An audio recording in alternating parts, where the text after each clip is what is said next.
Hello my dear friends, you're in the Military Summary channel, and this video we're going to discuss the most important events that took place during the previous 12 hours. We have a lot of very interesting updates, so let's start. And first we're going to talk about Kiev because we have very important and interesting article that was published by the Wall Street Journal.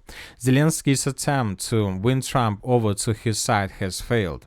Zelensky has already agreed to a temporary ceasefire proposed by Trump and also signed a minerals agreement with the United States. He even flew to Turkey for talks that he called on Putin to hold. But all this brought Zelensky almost nothing, according to the Wall Street Journal. After yesterday's conversation with Putin, Trump again switched to the consequence of actions proposed by the Russian leader to end the war and also soften his position towards Moscow. So we see that despite Ukraine's attempts, Zelensky's attempts to normalize the relations with the President of the United States of America, Donald Trump, we see that Donald Trump still doesn't believe Zelensky, and most likely it's going to be very difficult for Ukraine to restore relations with the United States of America. Probably it is going to be impossible. Now let's move to the line of combat contact and let's talk about the northern directions. During the previous 24 hours, we got very interesting video from the village, from the settlement by the name of Shostka, which is located in the most northern part of the Sumy region. In this video, we can see how the Russians, as a result of reconnaissance operation, managed to discover another position or another military camp training center of the armed forces of Ukraine. And when the Russians discovered this training center, the Russians attacked this area with Iskander missile. The Ukrainians suffered huge losses. According to information we have, as a result of this attack, the Ukrainians lost around 70 soldiers. Furthermore, according to information we have, there were 20 instructors among them. Also, the Ukrainians lost one ammo depot and up to 10 vehicles. So the Ukrainians redeployed their positions, removed this camp, and moved their positions to another settlement. Now let's move further and let's talk about the Sumy direction. According to information we have, by the morning of the 21st of May of 2025, the Russians managed to establish complete control over the village by the name of Loknya. I'll remind you that yesterday we adjusted our map in this area based on the video that was published by the Ukrainian sources.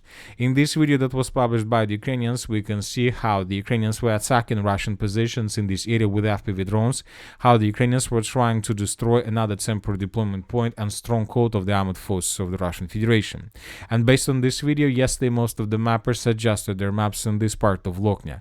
Today we got additional confirmation that the Russians took under control not just this side of the river of Loknya, but the eastern bank as well. And now we see that most likely today the Minister of Defense of the Russian Federation or the Group of Forces North will officially confirm Russian control with this territory, and we expect that during the next 72 hours the Russians will continue their offensive operation further in the direction of the village of Yunakiivka.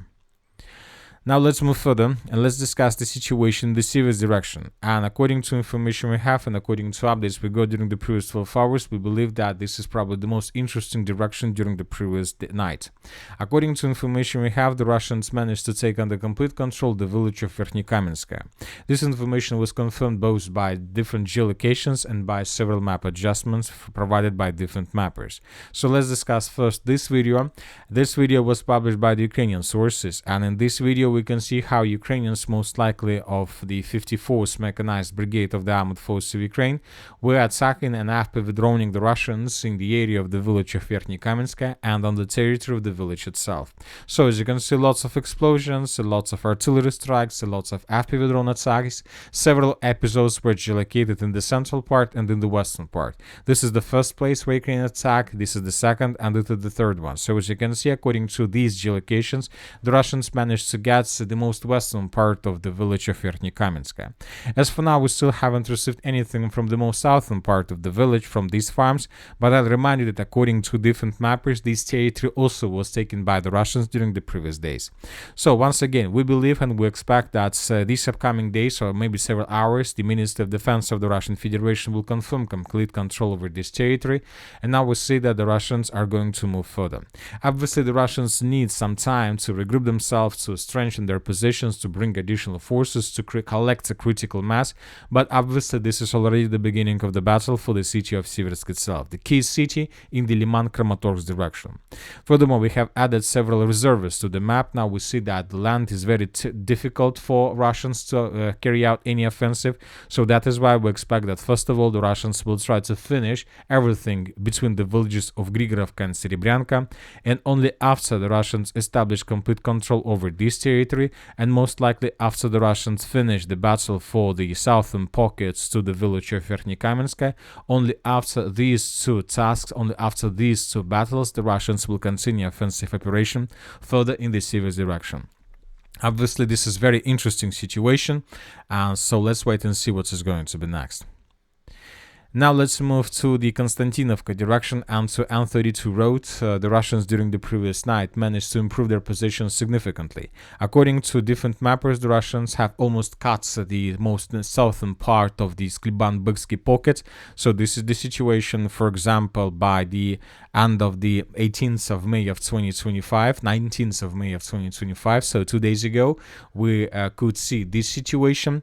And by the end of the 19th of May of 2025, we got first reports that the Russians entered the village of Romanovka, and this was exactly a turning point in the battle for this pocket, because when the Ukrainians realized that they are about to lose control over the village of Romanovka, they realized that there were very high chances that they could be caught and cornered by the Russians completely without any chances for evacuation. So that is why, starting on the 20th of May, the Ukrainians began massive evacuation from the most southern pocket, and by the end of the 20th of May, we received first report from pro-Ukrainian sources that almost the entire southwestern part of this back pocket was abandoned by the Ukrainian forces. And by the morning of the 21st of May of 2025, we see that Ukrainians abandoned more positions.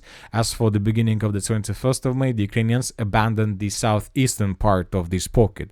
Furthermore, according to several mappers, the Russians, as you can see, improved their positions in the most southern part of the village of Stara Nikolaevka, and currently the Russians, according to information we have, control up to 30% of this village, and the Russians continue advancing. So we believe that most likely with this rate, the Russians will take under complete control the village of Stara Nikolaevka within the next 48 hours, and the battle for Zarya will begin.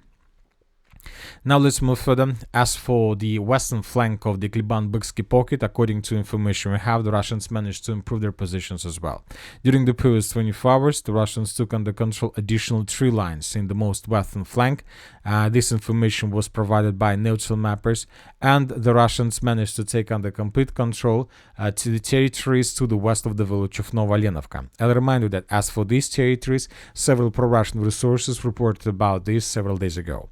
So we see that the Russians continue advancing and continue improving their positions. But as of now, as you can see, we have a very huge gap between the territories that were geolocated under Russian control and territories that were provided us by different mappers. So we are waiting when this gap will be reduced.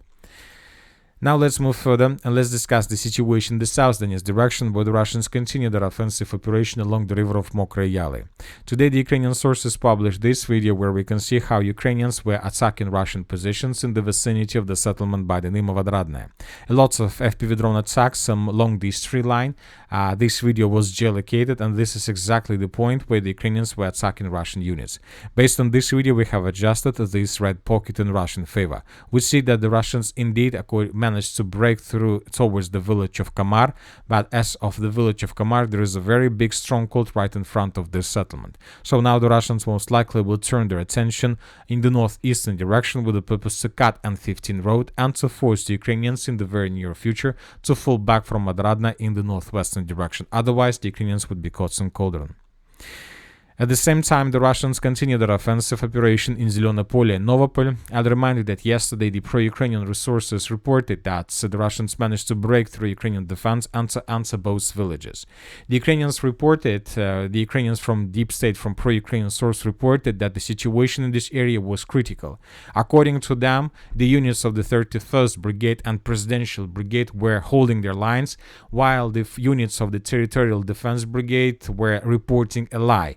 The Territory Defense Brigade reported that they were controlling the flanks and that the situation was stable along the flanks, but those reports were fake, according to Deep State. And the problem is that the Russians basically outflanked the positions of the 31st Brigade and Presidential Brigade and caught the Ukrainians in Cauldron. We discussed this Cauldron several days ago. Furthermore, today we got a report from neutral mappers and they confirmed the same situation. So we see that the defense of Ukraine in this area collapsed completely, and we expect that the battle for these two villages will be finished in the very near future. Now let's discuss several more political updates. We have very interesting information from the European Union.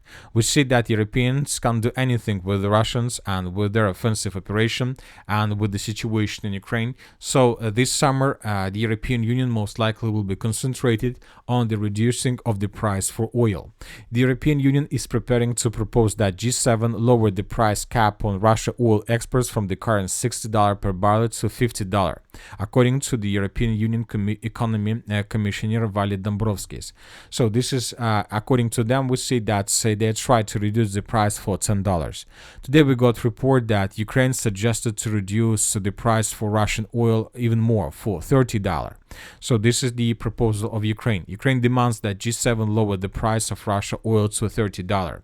So we see that most likely this is going to be the battle of summer from the European Union. Most likely we're going to see and we're going to hear lots of cases, lots of events in the Baltic Sea, in the North Sea, in the ocean, when the European countries and NATO countries would try to arrest and to take and to capture as many as possible ships of the Russian Shadow Fleet. The battle in the sea and in the ocean is about to start. And that's it for the short video. Military of Summary channel reminds to condemn any violence in the world. Thank you for your watching. Subscribe to my channel, put your likes, join my Patreon, and have a good day. Bye bye.